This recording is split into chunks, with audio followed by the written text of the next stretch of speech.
na pia wachungaji wetu ambao kwa macho yangu wamepata A+. Wameendesha programu yao vizuri sana, hata nikashangaa. Nilikuwa naambia Senator Aaron kwamba, am I reading right? They are so precise with the timing. Pongezi sana. Thank you for your orderliness. Your Excellency, yangu ni point 3. Point ya kwanza, nitambue Waziri Tuya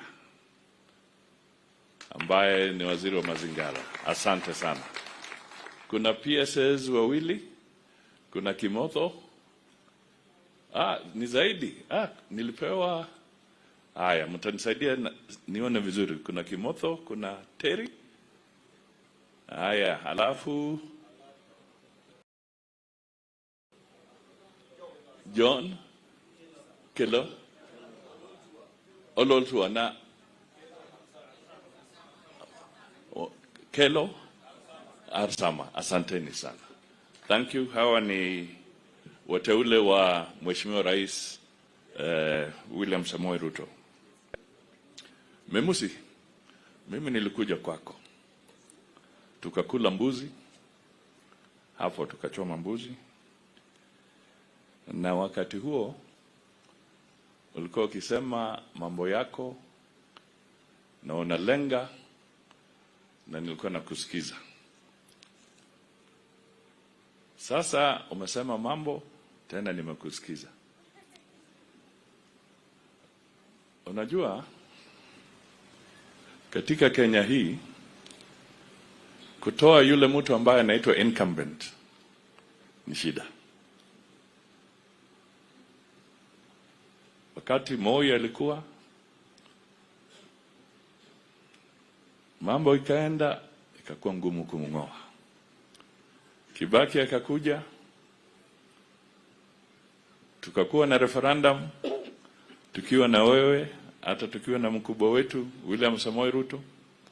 Tukashinda ile referendum ya yes and no.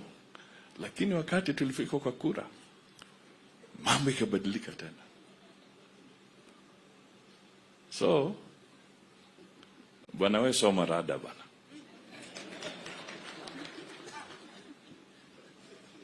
Soma Rada. Jambo langu la pili, nataka tu niseme kwamba wakati umezungumzia budget, katika budget ya Mheshimiwa Rais zaidi ya bilioni 600 zimewekwa kando kwa mambo ya elimu.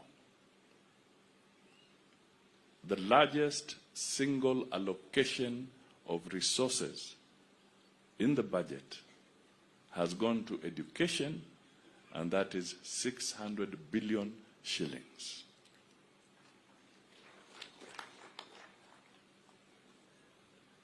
Mara ya kwanza 30,000, a cohort of 30,000 teachers has been factored into the budget of the president to recruit 30,000 teachers to reduce the teacher-pupil ratio.